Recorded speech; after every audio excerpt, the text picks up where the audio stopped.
JDK mopa mokonzi soda poto John Diamonique mwana mbalo mwana ta moto ya kolinga baninga pe aza moto ya monene ya kosunga ninga JDK mopa mokonzi baloba balinga te yonde JDK mopa mokonzi. Abonnez-vous massivement na chaîne ya JDK mopa mokonzi. Mwana mbalo na mposa miliki mpa bolinga bato ba congolais na ba français bandimi ye JDK mopa mokonzi batika ye afanda na ngwende na ba conseil ya malonga ozo sunga mokimo JDK mopa mokonzi batika ye yende soda poto yokabote Mopao JDK mopa mokonzi soda poto John Diamonique mwana mbalo mwana ta moto ya mbote na balandi nyonso ya JDK mopa mokonzi soda ya poto. Merci na patience, merci na confiance pe fidélité oyo bopesaka soda na bino ya mikili eloba Jean-Louis Lubandila botikal na kaka moko l'unique la fierté ya communauté congolaise na kati ya mikili.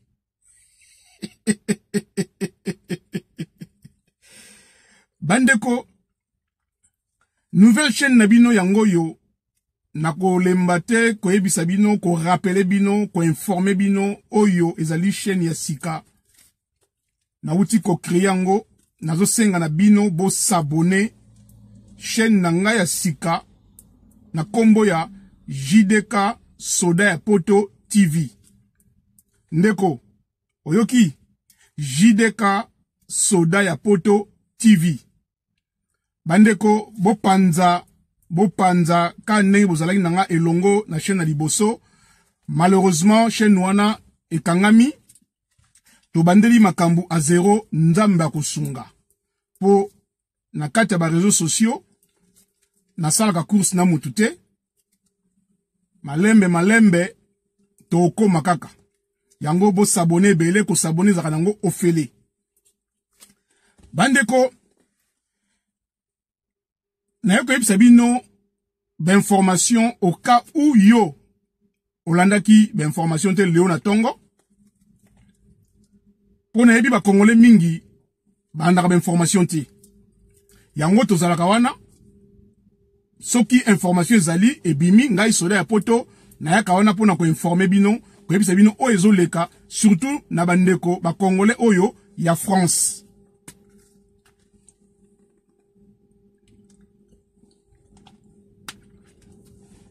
Bandeko na émission ya lelo na tongo na 6h du matin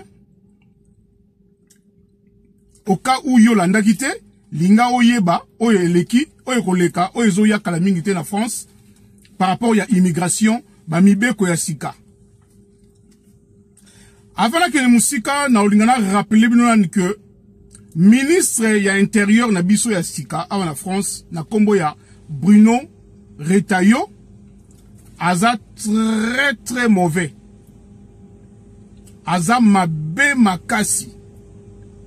C'est-à-dire que aye ko appliquer ba loi oyo bandeko na ye ya liboso bazalaka na poste wana abana ko kandisa ko appliquer ngo me basalaka yango te. Bolimbisa mwa makelele ba osala ba travaux. Alors na koloba okawi makelele ya ba travaux oyo ministre na biso ya sika oyo na kombo ya Bruno Retailleau azali ministre moko très en colère na makambo tali immigration. Alors ngai na landa ki ba information yo na tongo eza ngai te munaza koloba yango ngai na landi oyo ye moko abimisi na munoko na ye na radio moko leo na tongo mais moyena tanga kombo ya radio eza te parce que na France eza interdit. Au cas où bino na Congo botanga tanga na bino awa na France en tout cas eza interdit au tanga kombo ya radio na chaîne mususu te. Alors na radio on na tongo ba poser question makabetali immigration awuti koloba makambo oyo ya Mayotte. Alobi que ba vol regroupé na accord oyo esignamaki na président de la République ya démocratique du Congo au boye bibinon surtout na la besoin autant en comboté a signé ba accord que ba koyi ko zongisa ba congolais na mboka na bango sans problème. En même temps, bazo zwape ba immigré mususu, ba étranger mususu kaka o bazana situation irrégulière na kati ya Mayotte. Ba sangisi bango sina ba congolais, ba ozongisa bango na Congo. Alors, le natongo avant qu'il nous sala na ndaba information, ya tongo na 6h. Et ben ndaba 5h30, ba 6h ti ba 6h45, 7h. Bruno Retailleau, à Lobi Boy. Na ordonnance, il y a chef de l'État, donc Emmanuel Macron, et puis, na ministre, Oyasika, premier ministre, chef du gouvernement, monsieur Michel Barnier, Batali Maramouya immigration, Batikeli Yango, ministre et intérieur, a géré, mais ordonnance, et Routina Mabokoya, président de la République et premier ministre. Alors, décision bazui ezanini. Ndekonangai. Na yete ya, puna ubangisa yo. Po bino bo comprena te ba congolais tant bazo ninga web sebino makama malamu, soit bazo ki ndeko funda ka batu, soit bazo ki ndeko ko critiquer, et puis, boza koloba ke non, tika ko bangisa ka ba congolais. Te, na yo bangisa congolais moko te. Na yo koloba ne vérité, oaza mato ya koyoka sa nini, ayoka. Oaza motema kondima sa nini, andima. Ndeko nangai ozali obligé te ya koyoka o soda ya puta zoloba. Nga zoloba na bato ba na boania. Alors, na profiter na occasion, na pesa mbote na nga rapidement, na mère double, oyo ya capitaine Vie Souza, ba uti séjour na bango, na Congo, eleki ki toko. Da ba uti kozonga siko baza parmi biso awa na kati ya France, na ville ya Évreux, Nzambe apambola bino, na voyage nenge leki malamu. Alors, bandeko nangai, premier ministre Bruno Retailleau alobi boyi. Ngai na landaki yango, soki yo landaki te, etali yo, mais linga oyo ka onaza nango koloba lelo, et puis linga surtout o partager na bandeko, oyo bayeba kite, bayeba lelo, makambu ya mikanda, na kati ya France, eza ya koyinda. Alors, eloka liboso alobi nini? Batu nyonso tu oyo bazana mikanda ya malade. C'est-à-dire muto asenga mukanda pour na malade pour na basoin tout. Batu wana nyonso bazo boto la bango mikanda. Pourquoi bazo boto la bango mikanda?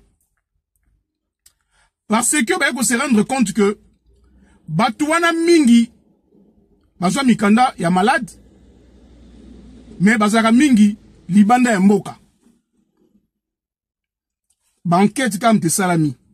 Banquette salami, ba tche ba charger na bango, oyo ba benga ba conseiller tout, ba to sa banquette tout, ba yo comprendre que batu mingi ba na mikanda ya maladi, bazana bango na mboka te, ba kana ngo libanda. C'est-à-dire ba kana mboka na bango ne tout exemple lokola plus le congolais, ba na mikanda ya maladi mais azana na Congo, apasana ete na Congo. Yango ba yo zalikanisi ke il faut ba boto la mikanda wana. Ba boto la mikanda na ndenge nini? Landanga na point oyo malamu. Bako exige bino visite médicale. Consultation complète. C'est-à-dire un docteur ou un médecin certifié, professionnel, oyo l'État ko engagé pour na osala bino visite médicale, contrôle, ya santé, bilan, batala si réellement vous apprenez malade. Mingi va okima. Et on a eu ce que soko zwaki mukanda par maladie linga obongisa. Pour bazako boto la mikanda. Wanezali ya liboso oyo Bruno Retailleau a lobby premier ministre intérieur nabiso ya sika. Yami baleza nini? mutu nyonso oyo aza na mukanda na France alobi yango bien mutu nyonso oyo aza na mukanda na France soki aza kosala te ana activité professionnelle te ana ressources te au fur et à mesure avec le contrôle bazo contrôler sko moko na moko bakoboto la bino mikanda bakoboto la bino mikanda nalobi bien na répéter lisusu mutu aza na mukanda na France to pese exemple il y a 10 ans il y a 5 ans ou 4 ans il y a 1 an ou 2 ans to récépissé il y a 6 mois oyo ko autoriser yo au sala mais soki batali pendant 1 année 2 ans maximum ba 3 ans na 3 années wana passé réaction moko ya activité professionnelle to ya musala oyo ekotisa ko mbongo ezate ba preuve moko ya musala ezate bazo retirer mikanda wana ya mibale ya misato alobi nini alobi ba regroupement ya ba voyage oyo ya ba refoulement ya ba expulsion oyo uti koleka na Mayotte oyo zoleka na Mayotte nan facilité abandaki on na Mayotte mais aza komema oti na kati ya France na Paris na France entière. Est-ce que Hollandinga bien ona oloba kota atende nga na lati kolanda no te nga zoloba na yo makambo eza sérieux yo talanga makambo bilamba nga ba makambo eza sérieux makambo immigration ya mikanda donc oyo zoleka na Mayotte ministre intérieur alobi wana zakaka ebandeli mais likanisi ezali tiba ya na kati ya France mobimba et comme ndenge moko c'est-à-dire que bako chasser bako pourchasser ba sans papier et vol regroupé ya refoulement ya ba expulsion ayebisa ki na ba préfet nyo surtout oyo bazali tout autour surtout au bazana région parisienne ba préfet oyo surtout ya ba département et région parisienne que alingi lisusu ko régulariser batute ayebisi banga bendi bango matoya abina lingi susu na mona kateke bozo régulariser batu nazana besoin ya komona nde plus de c'est-à-dire des refoulements plus de expulsion ba rejet ya ba demande d'asile ba rejet ya ba demande ya mikanda et baza kosala enquête ya ba okitef mutu sera zui rejet mbala moko ba opesa ye okitef basu na besoin kosela te ba pesio okitef ordre de quitter le territoire français point barre wana ya misatu ya mine alobi nini bateau bana mikanda 10 ans bateau bana mikanda 10 ans bazo saila yango te oyo bazo kenda kovana ba ona ba Congo ba ke a passé 5 ans na ye 3 ans na ye a saila mukanda ona te soki ba kangi yo na mukanda ya 10 ans au sala nango eloko moko te pendant quelques années ba kozongisa yo na 1 an et vous allez selon ba département misusu ba kozongisa yo na 5 ans ou 4 ans misusu ba kozongisa yo na 1 an wana Bruno Retayo mutazolo ba ngai te nga nazolo ba oyo na landaki lelo na radio lelo na tongo na émission na ya 6h du matin ba yambaki ye comme invité yo loko landaka na yo te on dimaka na yo pete ah etali yo ndeko na ngai ngana eka ko informer bino oza mato ya koyoka ah mutema kondima ah ya 5e alobi nini bandeko na nga bolanda nga bien na oya 5e ya 5e alobi toute personne oyo bakosala na mukanda na ye c'est-à-dire so bakangi mutu asa na mukanda na yo to ba soupçonner mutu asa na mukanda na yo na mutu wana eza su ndenge za kalate siko ekomi yo na mutu wana bino mbale refoulement babotoli yo mukanda soit osali mois prison et puis sans mukanda oyo sans dog, c'est-à-dire sans papier oyo abande osala mukanda na yo yepe ba okanga ye awasala soit prison et puis bino mbale expulsé. Est-ce que bolandinga bien na banda na bandeli na zonga tina te na bandi soza mato ya koyoka okoyoka ona oloba kwa na oko contredire nga te po ngai te muna lobi yango nga naza ko inventer eloko te nga naza ko bandela ka oyo na landi leo na tongo soki oza na tembe po nga na enregistraka nyonso tana na monika émission bandi kaka pa mbala mona bandi ko enregistrer soki oza na tembe soko lingi na tindela yo émission en privé kaka yo mais soki na moni yo koluka ngai seko ta muta tembe seko ndimaka batu te olingi kondima soda ya poto te olingi kondima ba vérité te oyo nazoyebisa yo ndeko na ngai na intérêt moko te ya koluka soki nabebisa soki nini nakota na vie na yo to non nga nazolingaka na informer oke makambo mikande ekomi somme ekomi grave na pesi bino 5 points oyo ministre ya intérieur atelemeli leo na tongo monsieur Bruno Retailleau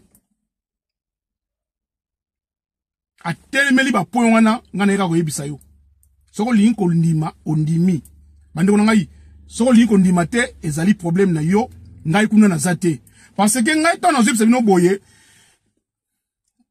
na lingi suna bandela ka te na lobaka lisusu te ke otenga biloko nzoto eza okoka yango nazo ba bino boye parce que bozo comprendre ngo te mais na ine bino pe vérité que nga biloko nzoto eza okoka tamsu yo comprendre na ote bino muto azozanga musala muto azanga mamba osala te na mamba osala oui et belé moi je travaille nana 2 boulots et biloko nzoto eza okoka aiko maneno motema ya mama Hortense nakati ya deka en ce moment en vacances ma séjour nakati ya France na ville ya Vernon donc toke ekutana to yambana na boka kaka mais lelo to okutana donc vraiment ça c'est la famille, c'est ça qu'on appelle la famille bolingo mutu moko ayeba ingaka na musika na ba réseaux sociaux tout ça aye vacances na France a bengi soda potabi soda poto na landaka yo en tout cas vraiment il faut na mona yo en personne physiquement yango to okutana. Alors bande ko ngai vraiment merci na bino bo bolandaki ngai, merci na partage na bino, merci na ko s'abonner na bino surtout na nouvelle chaîne JDK Soda Poto TV. Alors bambote nanga rapidement na Anita Molembek. Ba bisu no yango wana yo tika Soda Poto te, oza toujours wana. Nzambe pambola yo. Alors na kopesa mbote nanga na Frédéric Ntsumbu oyo patika Soda Poto te toujours azawana pour nous partager mes missions. Nzambe alola apambola yo.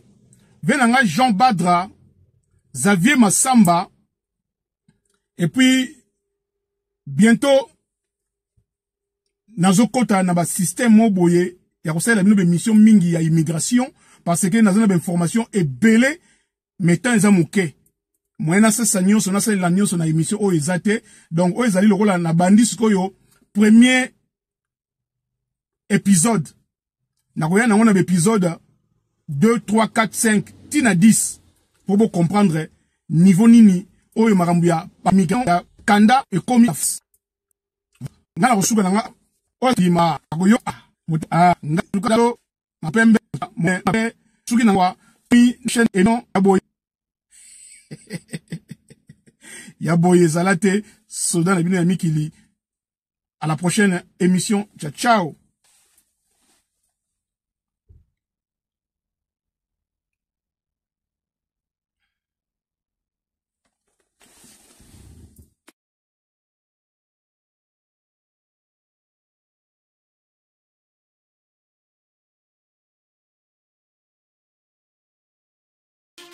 Cette émission vous a été présentée par John Diamonica.